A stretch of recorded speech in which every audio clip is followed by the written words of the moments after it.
नमस्कार, news are आप देख रहे हैं और मैं हूं आपके साथ पूर्वी नेमा। बहुत स्वागत है आपका हमारे इस खास कार्यक्रम में।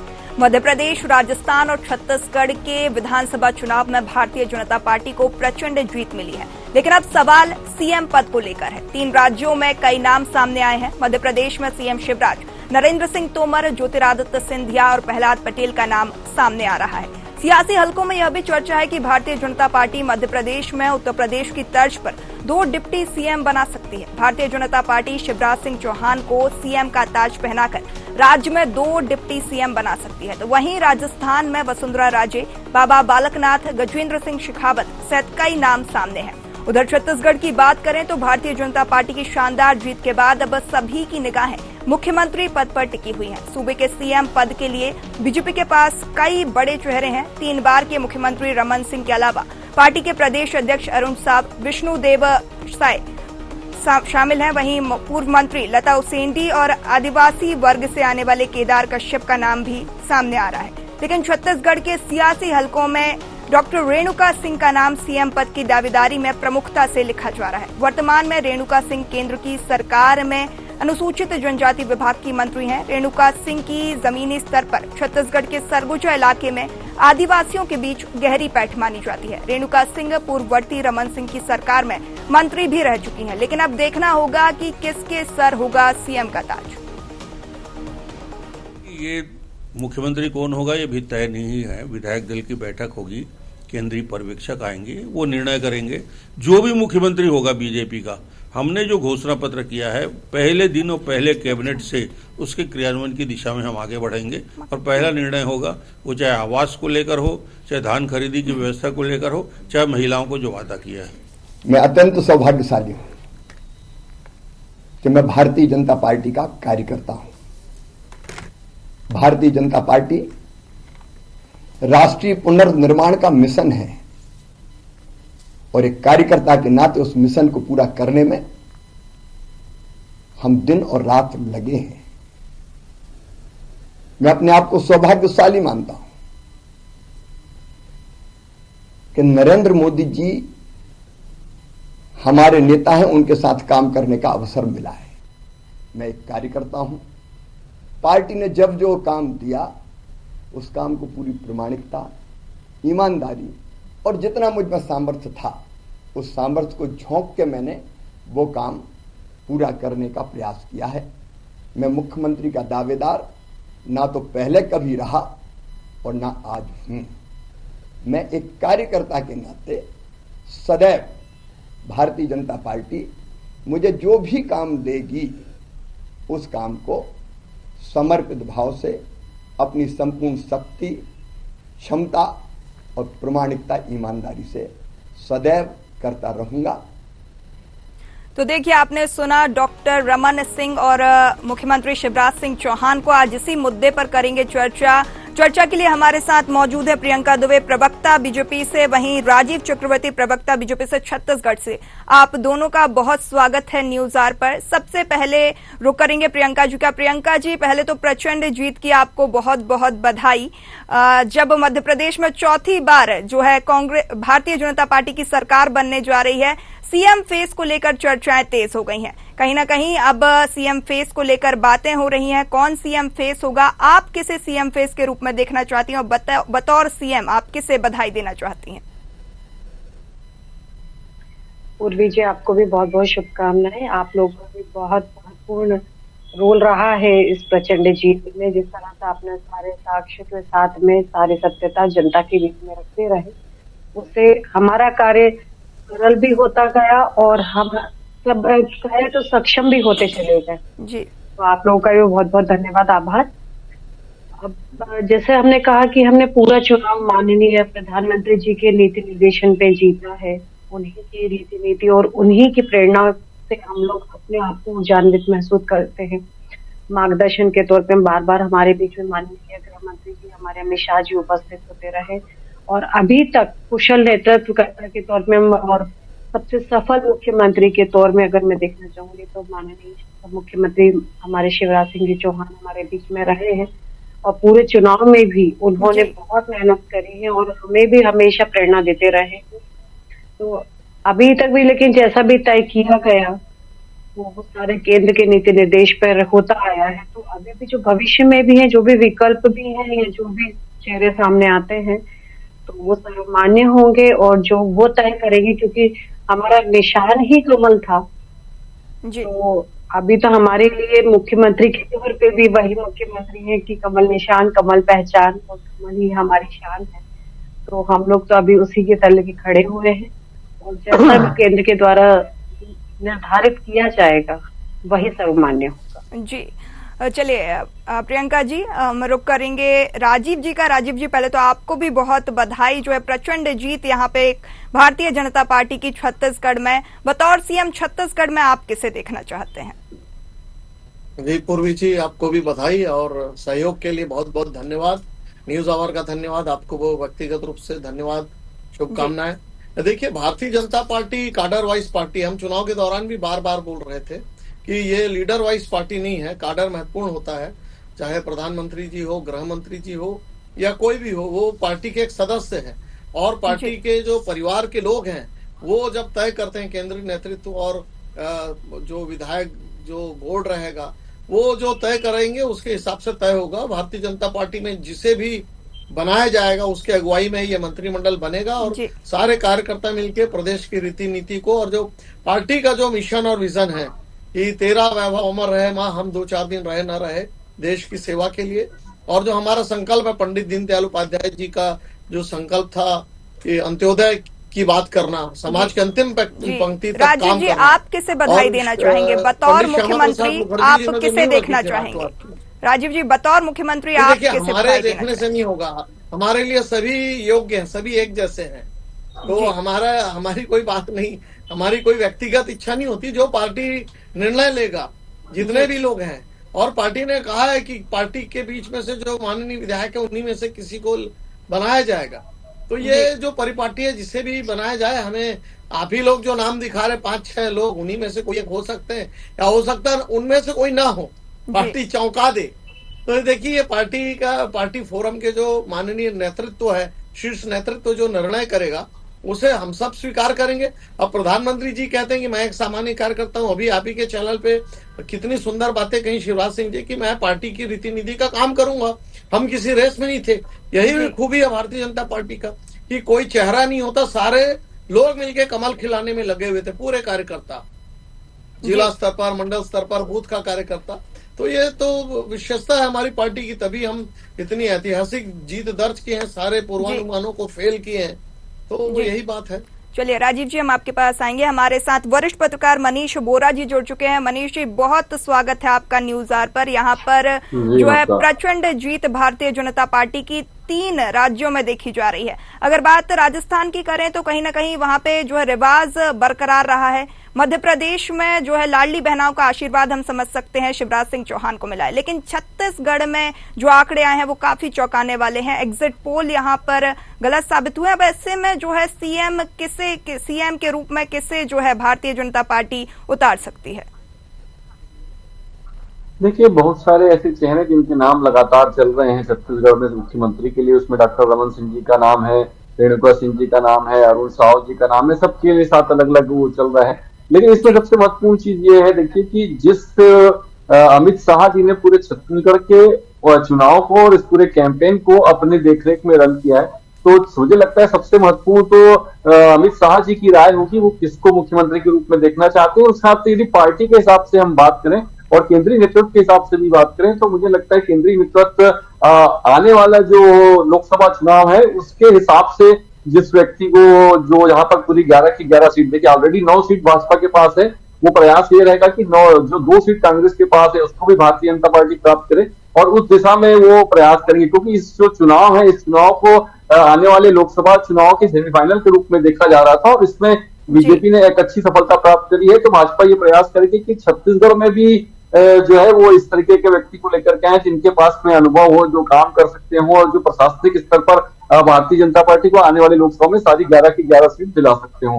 और उसमें मुझे लगता है सबसे महत्वपूर्ण भूमिका जो है अमित शाह जी की होगी, जिनके नेतृत्व में पूरे छत्तीसगढ़ में ये चुनाव लड़ा गया है। जी, मनीष जी, कहीं ना कहीं जो है कयास लगाए जा रहे हैं, सबसे ऊपर जो नाम आ रहा है वो रेणुका सिंह का आ रहा है। क्या जो पूर्व मुख्यमंत्री रहे रमन सिंह 3 बार के मुख्यमंत्री रहे हैं, उनसे ऊपर जो है रेणुका सिंह का नाम इस वक्त चर्चाओं में है? ठीक है, मैंने कहा ना कि बहुत सारे नाम चर्चाओं में, रेणुका सिंह का भी नाम चर्चा में है, ओपी चौधरी जी का नाम चर्चा में है। इसके अलावा स्तुदेव सहाय के नाम को लेकर भी मैं दोपहर में देख रहा था, उनके नाम को लेकर कहा जा रहा था कि वो सबसे ऊपर करने। तो लगातार ये तो कयास लगातार चल रहे हैं, मगर जब निकल कर के आएगा तभी पिक्चर क्लियर होगी कि कौन बनेगा मुख्यमंत्री छत्तीसगढ़ का। लेकिन जो मैंने बताया कि मुख्यतः जो चीज ये है कि आने वाले लोकसभा चुनाव में भारतीय जनता पार्टी को जो सबसे ज्यादा फायदा दिला पाएंगे वैसे चेहरे को चुना जाएगा। और वो चेहरा कौन हो सकता है, ये मुझे लगता है जिस प्रकार की माथुर जी के बयान को भी हम देखें, उन्होंने कहा था कि हम छत्तीसगढ़ में मुख्यमंत्री का चेहरा जो है वो चौंकाने वाला लेकर के आएंगे। तो अब चौंकाने वाला चेहरा कौन हो सकता है, या फिर और कोई चेहरा हो सकता है, या हो सकता है पूर्व मुख्यमंत्री डॉक्टर रमन सिंह जी ही दोबारा आए। तो तमाम प्रयास तो लगातार लग रहे हैं, बहुत सारे नाम निकल करके आ रहे हैं, मगर मुझे लगता है कि पार्टी का जो वो है अमित शाह जी, और अभी जो मेरे पास अभी लेटेस्ट इंफॉर्मेशन है उस हिसाब से दिल्ली में बैठक चल रही है, उसमें अमित शाह, नरेंद्र मोदी और जेपी नड्डा पार्टी के जो राष्ट्रीय अध्यक्ष हैं वो मौजूद हैं, और मुख्यमंत्री को लेकर के वहां चर्चा चल रही है। जी मनीष जी, हमारे साथ एल द्विवेदी जी भी जुड़ चुके हैं, वरिष्ठ पत्रकार हैं। सर, आपका बहुत स्वागत है न्यूज आर पर। देखिए, यहाँ पे मतगणना संपन्न हो चुकी है और चौथी बार जो है भारतीय जनता पार्टी मध्य प्रदेश में सरकार बनाने जा रही है। कहीं ना कहीं ये अंदेशा लगाया जा रहा है कि उत्तर प्रदेश की तर्ज पर मध्य प्रदेश में भी 2 डिप्टी सीएम हो सकते हैं। निश्चित तौर पर मध्य प्रदेश में कहीं ना कहीं इस बार मुझे लगता है कि उत्तर प्रदेश का जो मॉडल है उसको लेकर के भारतीय जनता पार्टी का राष्ट्रीय जो नेतृत्व है वो बैठक कर रही होगी, और ऐसा अनुमान लगाया जा रहा है कि मध्य प्रदेश में 2 डिप्टी सीएम और 1 सीएम बनाया जा सकता है। लेकिन अभी ये सब कायस है और एक अनुमान है जी। लेकिन कहीं ना कहीं जो राजनीतिक परिदृश्य है मध्य प्रदेश का, इसको 2024 के लोकसभा चुनाव से देखा जा रहा है, क्योंकि मध्य प्रदेश में ज्यादा सीटें हैं, राजस्थान में ज्यादा सीटें हैं और छत्तीसगढ़ में भी ज्यादा सीटें। कोशिश ये की जा रही है कि किस प्रकार से इन सीटों को ज्यादा से ज्यादा लोकसभा में सीटें जीते जाएं, उसको लेके एक सामंजस्य बना करके मध्य प्रदेश, राजस्थान एवं छत्तीसगढ़ तीनों जगह पर देखा जा रहा है। और इस तारतम्य में ही जो चयन होगा वो ऐसा चयन होगा जो संतुलन बना करके, जिससे ज्यादा सीटें लोकसभा में भारतीय जनता पार्टी जीत सके। इसको लेकर के लगातार बैठकों का दौर जारी है। राष्ट्रीय नेतृत्व लगातार बैठक कर रहा है, अपने पर्यवेक्षक व मध्य प्रदेश, छत्तीसगढ़ और राजस्थान में भेज रहा है, और जल्द से जल्द मुझे ऐसा लगता है कि इस पर निर्णय भी हो जाएगा। जी बिल्कुल, हम रुक करेंगे प्रियंका जी का। प्रियंका जी, भले ही सीएम का चेहरा, सीएम का नाम, सीएम चेहरे का नाम आप ना बता पाएं, लेकिन डिप्टी सीएम को लेकर तो कुछ कयास आपके मन में चल रहे होंगे। क्या 2 डिप्टी सीएम यहाँ पे बनने की बात सामने आ रही है? कौन कौन से वो नाम हो सकते हैं? देखिए, जैसे मैंने आपको कहा कि इस सब चीजों के निर्णय जो हमारे जितने भी प्रयास होते हैं, हमारे वरिष्ठ जो हमारे साथ भाई बैठे हुए राजीव जी भाई साहब ने भी स्पष्ट किया कि जो भी होता है वो सर्वसम्मति से केंद्र के द्वारा तय किया जाता है। हम लोग मात्र और सिर्फ कार्यकर्ता के तौर पर जितनी जिम्मेदारी हमें सौंपी जाती है, हम उसका पूर्ण निष्ठा के साथ पार्टी के प्रति कर्तव्य पालन करते हुए हम उसका निर्वहन करते हैं। फिर हमें जो भी जिम्मेदारी दी जाए वो हमारे लिए शिरोधार्य होती है। तो अभी ये कह पाना कि डिप्टी सीएम होंगे अथवा नहीं होंगे, ये भी केंद्र द्वारा सुनिश्चित किया जाएगा, और जो भी उसके लिए उचित निर्णय होगा वो हमारे वरिष्ठ ही लेंगे। और जैसे परिवार का मुखिया जो तय करता है और वो सभी के लिए सर्वमान्य होता है और वो पूरे परिवार के लिए शुभ होता है जी, वही सर्वमान्य निर्णय होगा। अभी हम इस चीज के ऊपर कुछ भी स्पष्ट हम भी नहीं कह सकते। जी प्रियंका जी, कहीं ना कहीं हम कह सकते हैं कि जो है प्रचंड जीत मिली है भारतीय जनता पार्टी को, लेकिन जो हम देख रहे हैं चुनाव के तुरंत बाद ही प्रहलाद पटेल के दौरे दिल्ली के हो गए थे। कुछ तो अनुमान होगा, भले ही इस तरीके से कि स्पष्ट रूप से नाम सामने ना आ सके, लेकिन जिस तरीके से प्रहलाद सिंह पटेल के दौरे जो हैं चुनाव के परिणाम के तुरंत बाद दिल्ली के रहे हैं, वी डी शर्मा ने राजधानी की ओर रुख किया है, कुछ स्थिति स्पष्ट हो रही होगी। हमारे शुभंकर प्रदेश अध्यक्ष माननीय वीडी भाई साहब, और रही बात माननीय हमारे कैबिनेट मिनिस्टर श्री प्रहलाद जी पटेल जी, तो दिल्ली उनका वैसे भी मुख्यालय रहा है, तो आना जाना या शीर्ष नेतृत्व के साथ में चर्चा परिचर्चा करना संगठनात्मक दृष्टि से होता रहता है, इसमें कोई नई बात नहीं है। ये आपने देखा होगा कि चुनाव के समय भी बीच बीच में वो दिल्ली जाते रहते थे, तो ये कोई बहुत बड़ी बात नहीं है। संगठनात्मक दृष्टि से प्रवास होते रहते हैं। जी चलिए, अभी तो हम लोग कहा जाए तो उत्सव में ही मगन है। जी जी चलिए, रुक करेंगे राजीव जी का। राजीव जी, यहाँ पे जो है डिप्टी सीएम के नाम को लेकर अरुण साहब का नाम चर्चाओं में है, क्या कुछ जो है कयास लगाए जा रहे हैं, कितनी इस बात में सच्चाई है कि अरुण साहब जो है डिप्टी सीएम के दावेदार हो सकते हैं? जी कुछ नहीं कहा जा सकता। अरुण साहु जी को जो जिम्मेदारी दी गई वो उनको जिम्मेदारी, वो अखिल भारतीय विद्यार्थी परिषद से आते हैं, युवा मोर्चा में रहे, विधि प्रकोष्ठ में रहे और उसके अलावा कोई पद में नहीं थे। उन्हें सांसद लड़ाया गया, वो सांसद से जीते हैं, फिर उन्हें कहा गया कि उन्हें प्रदेश अध्यक्ष बनाया है, उन्हें बनाया गया, वो जिम्मेदारी से निभा रहे हैं। तो उन्हें क्या, वे स्वयं कहते हैं कि मुझे जो जिम्मेदारी देंगे मैं करूंगा। अगर मुझे कहा जाएगा कि मैं सरपंच का चुनाव लड़ूं तो मैं लड़ूंगा, या मुझे कहा जाए कि संगठन का काम करना है। तो देखिए ये अभी कयास की बात है। तेल देखिए, तेल की धार देखिए, और सबसे बड़ी बात, हमने कांग्रेस का तेल निकाल दिया है। 75 पार की बात करने वाली कांग्रेस पार्टी, और जो कांग्रेस पार्टी कहती थी कि हम भाजपा को दहाई के आंकड़े को छूने नहीं देंगे, यानी वो कहते थे कि 8 से 9 में रोक लेंगे, तो उनका दम्भ भर गया है। तो बहुत सही कहा प्रियंका जी ने कि अभी हम खुशी मना रहे हैं, तो अभी ये समय नहीं कि कौन बनेगा मुख्यमंत्री या कौन बनेगा उप मुख्यमंत्री। अभी तो समय है कि उत्सव का माहौल है कि राजीव जी, फिर भी स्थिति कब तक स्पष्ट हो पाएगी? क्या कुछ जानकारी है कब तक जो है जो नाम थोड़े से स्पष्ट हो पाएंगे, नाम सामने आ पाएंगे? देखिए मुझे जो जानकारी है, एक बैठक अभी 4:10 पर हुई है दिल्ली में जी। उसके बाद वो बैठक में अगले दिन, मैंने आगे की कल की एक बैठक है सुबह 11 बजे जी। उस बैठक में मध्य प्रदेश और छत्तीसगढ़ को लेके माननीय प्रधानमंत्री जी, अमित शाह जी और कोर ग्रुप के जो सदस्य हैं वो विचार करेंगे कि कौन हो सकता है। वहां से फिर पर्यवेक्षक भी आएंगे, जिससे पर्यवेक्षक बनाया जाएगा, वो पर्यवेक्षक तय करेंगे। तो लेकिन अभी ये कयास है और ये अफवाहों का बाजार है कि ये उप मुख्यमंत्री होंगे, ये मुख्यमंत्री होंगे। तो हमें अफवाह, कुछ दिन की बात है, जैसे चुनाव का परिणाम आया है वैसे ही ये भी खबर, ये जो शुभ खबर है आप तक शीघ्र ही पहुंच जाएगी। लेकिन ये कयास लगाना किसी के नाम पर, ये जल्दबाजी होगी। तो किसी का कयास, देखिए हमारी सरकार बन गई है, हमारी नीतियां स्पष्ट है। आज आपको मैं बता दूं कि रायपुर में जो अवैध गुमटियां चल रही थी, जो रात तक बाजार चलते थे जिसमें हत्याएं होती थी, उन अवैध बाजारों को हटाया जा रहा है, उन अवैध गुमटियों को हटाया जा रहा है। तो ये शुभ समय जो नीति दिखनी शुरू हो जाती है।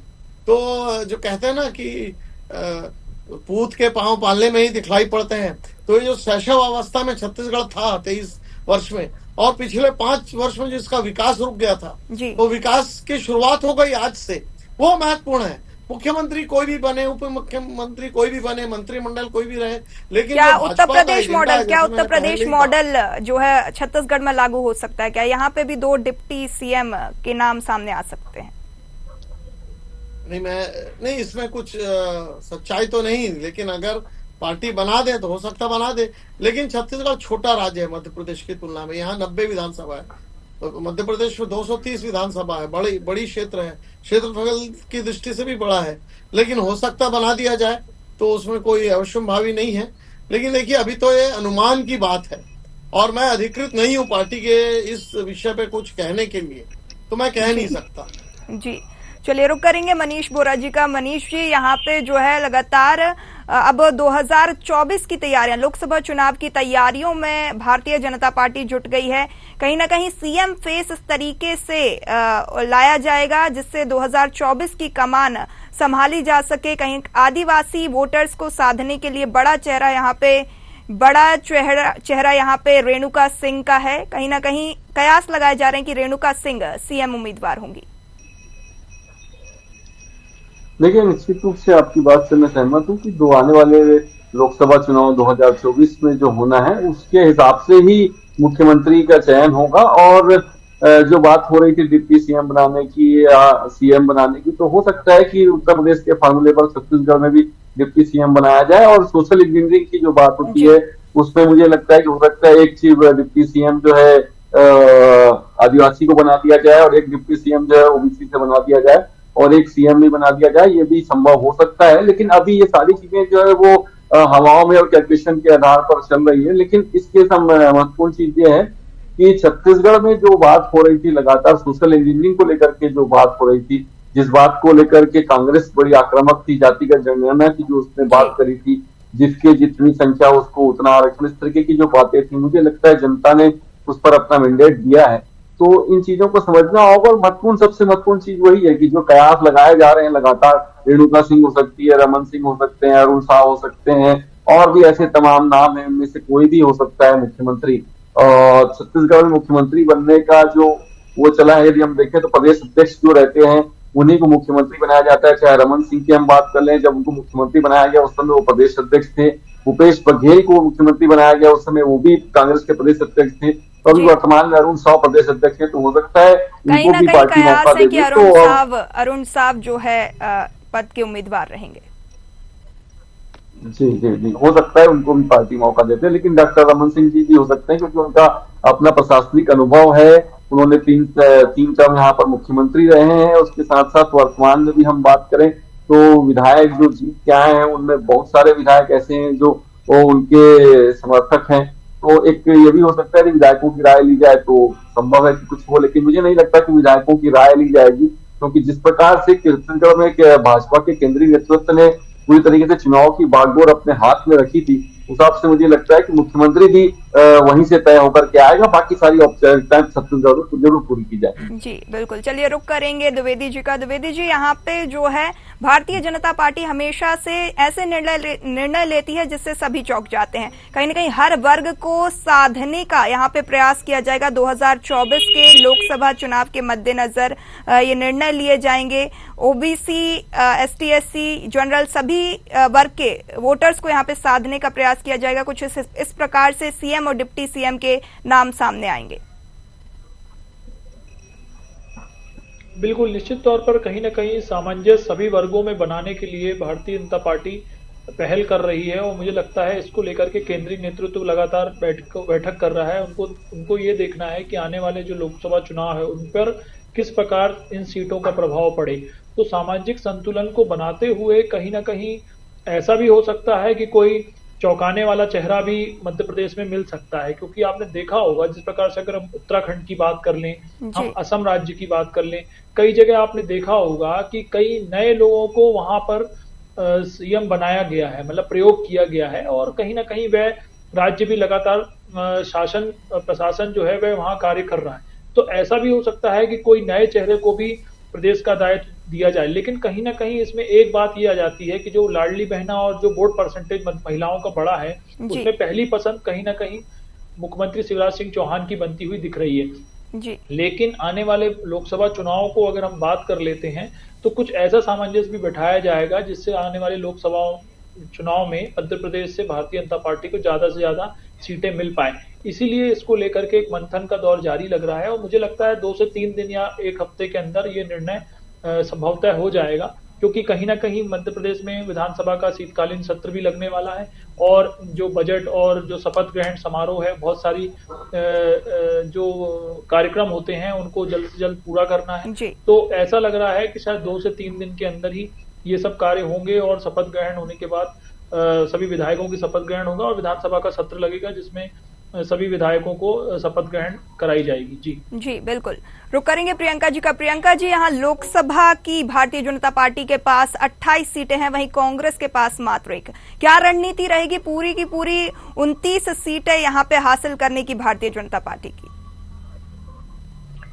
जिस तरह से प्रचंड बहुमत के साथ आते हैं, 23 सब विधायक के क्षेत्र में आई है, विधायक इलेक्शन में है, तो डेफिनेटली लोकसभा में भी हमें 29 आउट ऑफ 29 रहेगा स्कोर हमारा। और जिस तरह से क्लीन स्वीप अभी हुए हैं ये लोग, तो हम नहीं चाहते कांग्रेस मुक्त मध्य प्रदेश चाहिए है हमें, और निश्चित तौर पे ये इसकी शुरुआत लोकसभा में भी रहेगी कि अब हमें जनता को कांग्रेस मुक्त शासन ही देना है। तो जिस तरह से माइक्रो मैनेजमेंट हमारा अभी इलेक्शन में रहा है, वही माइक्रो मैनेजमेंट हमारा लोकसभा में भी रहेगा। और कांग्रेस मुक्त मध्य प्रदेश की शुरुआत होगी। जी जी, बिल्कुल बिल्कुल प्रियंका जी, लेकिन बतौर सीएम, फिर वही सवाल, बतौर सीएम किसके कंधों पर ये जिम्मेदारी रहेगी?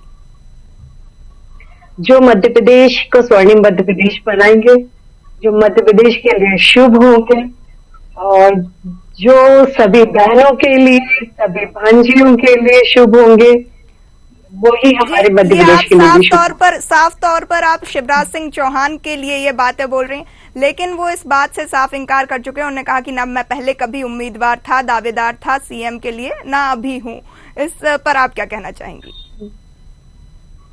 देखिए, ये सिंपल सी बात है कि जो महिलाओं के हित के लिए है, चूंकि मैं खुद महिला हूँ, तो महिला चूंकि अगर देखा जाए तो जिस हिसाब से आज आधी हिस्सेदारी रखती है समाज के अंदर, समाज के उत्थान के लिए, जिसके ऊपर सबसे ज्यादा कार्य भाजपा सरकार ने किया है, चाहे छोटी सी बिटिया हो, चाहे वो वृद्ध महिला हो, जिसका सबसे बड़ा भागीदारी इस बार चुनाव में देखी भी गई है। और ये सिर्फ एक लाडली बहना का इफेक्ट नहीं है, ये 18 सालों के सतत प्रयास का प्रभाव है, जिसमें एक लाडली लक्ष्मी के तौर पे जन्मी हुई कन्या आज मुख्यमंत्री कन्यादान विवाह योजना का भी लाभान्वित होती है। और उसके बाद में अगर हम बात करें, वो पढ़ लिख करके अपने आप को आत्मनिर्भर भी बनाती है, स्वावलंबन भी समझती है। तो जिस सरकार ने महिलाओं के लिए हित का कार्य किया है, तो निश्चित तौर पे इन सब चीजों को ध्यान में रखते हुए आगे का निर्णय लिया जाएगा। प्रियंका जी, ये मतलब अगर साफ व्यक्तिगत स्पष्ट हो तौर रहा है, पे आप करें तो शिवराज सिंह चौहान को बतौर मुख्यमंत्री देखना चाहती हैं। रुक करेंगे राजीव जी का। राजीव जी, यहाँ पे जो है 11 लोकसभा सीटें हैं छत्तीसगढ़ में, क्या कुछ रणनीति जो है भारतीय जनता पार्टी की रहेगी क्लीन स्वीप की?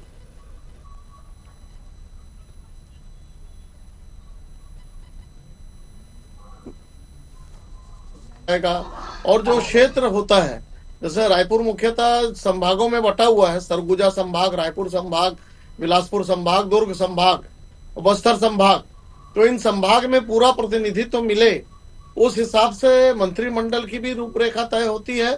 पिछले 3 मंत्रिमंडल जो हमने देखा था, जो पिछला 15 वर्ष था, और जो संगठन में भी जो संरचना की गई थी, तो उसमें पूरे संभाग को प्रतिनिधित्व दिया जाता है। और जो निश्चित रूप से जो सोशल इंजीनियरिंग की बातें हैं, उसका भी ख्याल रखा जाता है कि आदिवासी समाज, क्योंकि सरगुजा अंचल और बस्तर अंचल, वहां पर शेड्यूल ट्राइबल एरिया है, ट्राइबल एरिया वन बंधु है, तो वन बंधुओं को का भी ध्यान रखा जाएगा। और चूंकि ओबीसी वर्ग बहुत बड़ी मात्रा में है, तो ओबीसी वर्ग को भी साधा जाएगा। तो ये तो बातें हैं, लेकिन भारतीय जनता पार्टी जात पात धर्म विशेष को ध्यान नहीं रखती है, वो तो सामाजिक समरसता पर बात करती है। लेकिन जो जन भावना है उसके हिसाब से मंत्रिमंडल भी बनाया जाएगा।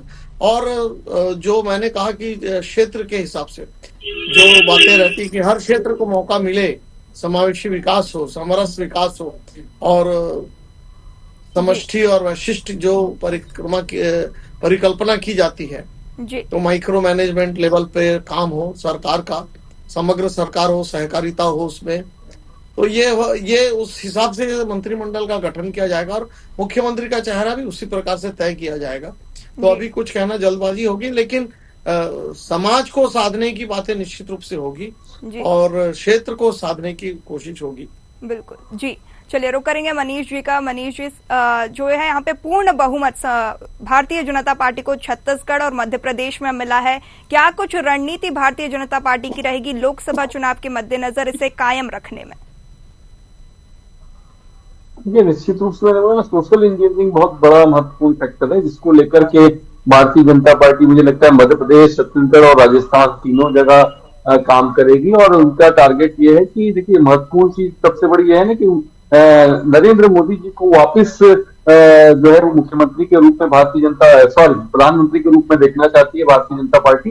तो उस हिसाब से वो पूरे प्लान कर रहे हैं, और सोशल इंजीनियरिंग को लेकर के, क्षेत्र को लेकर के, और उसके साथ साथ जो अभी एक चीज और है कि बहुत सारे सांसदों को भी भारतीय जनता पार्टी ने तीनों जगह से चुनाव लड़ाया है। तो उन सांसदों की भूमिका अब क्या होगी, यदि उनको राज्य में रखा जाएगा तो फिर केंद्र के लिए नया कोई चेहरा लेकर के आना पड़ेगा। तो इस चीज को भी समझना पड़ेगा कि भारतीय जनता पार्टी यदि उन सांसदों को प्रदेश में रखती है तो फिर केंद्र के लिए नए चेहरे आएंगे, तो बहुत सारे सांसदों को जिनको लड़ाया है उनके संबंध में भी पार्टी को विचार करना पड़ेगा कि उनकी भूमिका क्या होगी। यदि मध्य प्रदेश की बात करें तो मध्य प्रदेश में मेरे ख्याल से बहुत सारे ऐसे बड़े चेहरे हैं जो केंद्रीय राजनीति में बड़ा रोल अदा करते चले आए हैं, उनको पार्टी ने यहाँ पर विधायक का चुनाव लड़ाया है। अब उनकी भूमिका क्या होगी ये भी देखने वाली बात होगी कि पार्टी उनको प्रदेश में ही बना के रखती है या उनको केंद्र में लेकर के जाती है। जी बिल्कुल, समय के अभाव के चलते हमें अपनी चर्चा को यहीं विराम देना होगा। आप सभी मेहमानों का जुड़ने के लिए और चर्चा करने के लिए बहुत बहुत शुक्रिया। हमारे साथ लाइव थे हमारे मेहमान जिनसे हमने चर्चा की और एक सकारात्मक चर्चा के रूप में हमने बात करी है। और सीएम की रेस में कौन फेस होगा इस पर अभी मंथन जारी है, कुछ ही दिनों में स्थिति स्पष्ट होकर सामने आएगी। इस खास प्रोग्राम में इतना ही। आप बने रहिए न्यूज़ आवर के साथ। नमस्कार।